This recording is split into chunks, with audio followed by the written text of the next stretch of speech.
सभी मेरे साथियों को राजरत्न अम्बेडकर की ओर से जय भीम, नमो बुद्धाय। द बुद्धायन इज धम्मा के सेकंड पार्ट में, सेकंड एपिसोड में आप सभी लोगों का स्वागत है।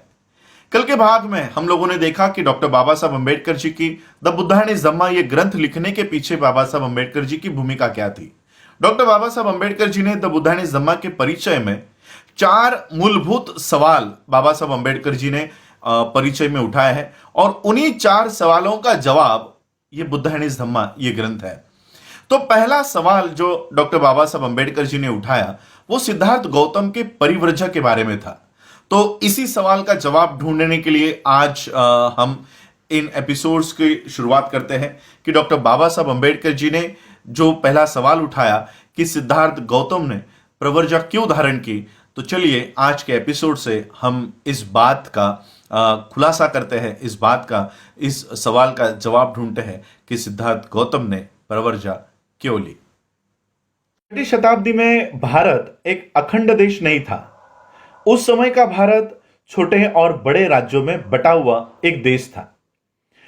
कुछ राज्यों के ऊपर एक राजा का, हर एक राज्यों में एक राजा का अधिकार हुआ करता था। ऐसे राज्य संख्या में 16 थे। उन राज्यों के नाम हैं अंग, मगध, काशी, कौशल, वज्जी, मल्ल, चेदी, वत्स, कुरु, पांचाल, मत्स्य, सूरसेन, अस्मक, अवंती, गांधार और कंबोज।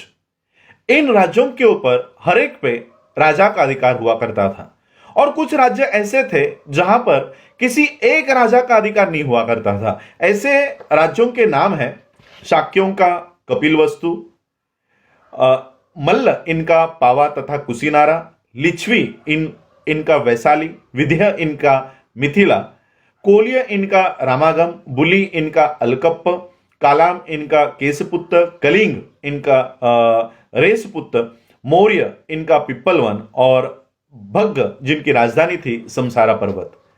ऐसे राज्यों में किसी एक राजा का अधिकार नहीं हुआ करता था। जहां पर किसी एक राजा का अधिकार हुआ करता था, जो नाम मैंने पढ़ के बताए, उन राज्यों को जिस पर एक राजा का अधिकार हुआ करता था उनको जनपद कहा जाता था।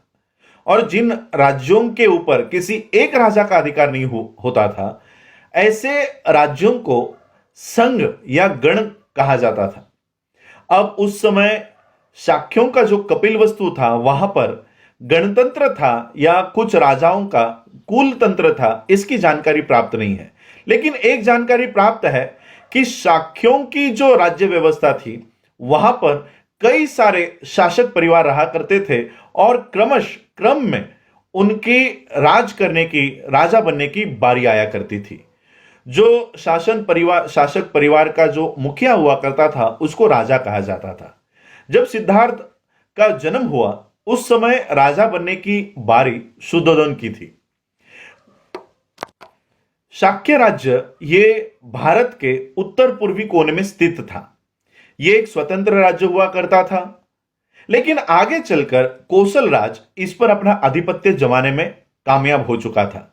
इसका परिणाम यह हुआ कि शाक्यों को या कपिलवस्तुओं को अपने कुछ राजनीतिक अधिकारों का उपयोग करना कठिन हो गया था। उनको पहले कौशल राज की अनुमति लेकर आनी पड़ती थी और उनके बाद ही वो अपने राजनीतिक अधिकारों का उपयोग कर सकते थे।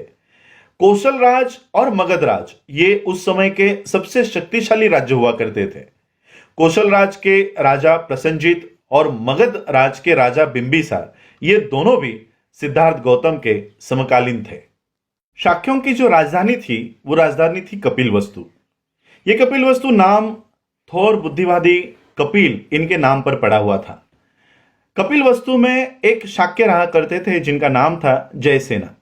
जयसेना इनके पुत्र थे सिंहनु। सिंहनु इनकी शादी कच्छना इनसे हुई थी। सिंहनु और कच्छना इनको 5 बेटे थे। शुद्धोधन, धोतोधन, शुक्लोधन, सुक्कोधन और अमितोधन। इन 5 बच्चों के अलावा उनकी और 2 पुत्रियां भी थी, अमिता और पमिता। शुद्धोधन इनकी शादी महामाया से हुई थी।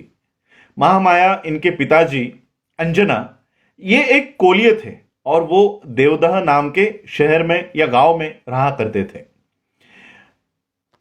परिवार का जो गोत्र था वो गोत्र था आदित्य। शुद्धोधन ये एक महान योद्धा थे और उनके पराक्रम की वजह से, उनके शौर्य की वजह से उनको एक और शादी करने की अनुमति मिल गई थी और शुद्धोधन इन्होंने महाप्रजापति को चुना जो महामाया की बड़ी बहन थी। शुद्धोधन काफी धनी आदमी थे और काफी नौकर चाकर उनके पास थे। उनके पास बड़े बड़े खेत थे और वो खेत जोतने के लिए एट ए टाइम, एक ही समय पर 1000 हल वो अपने खेतों में चलवाया करते थे। वो एक ऐश्वर्यपूर्ण जीवन जिया करते थे और उनके कई सारे महल थे।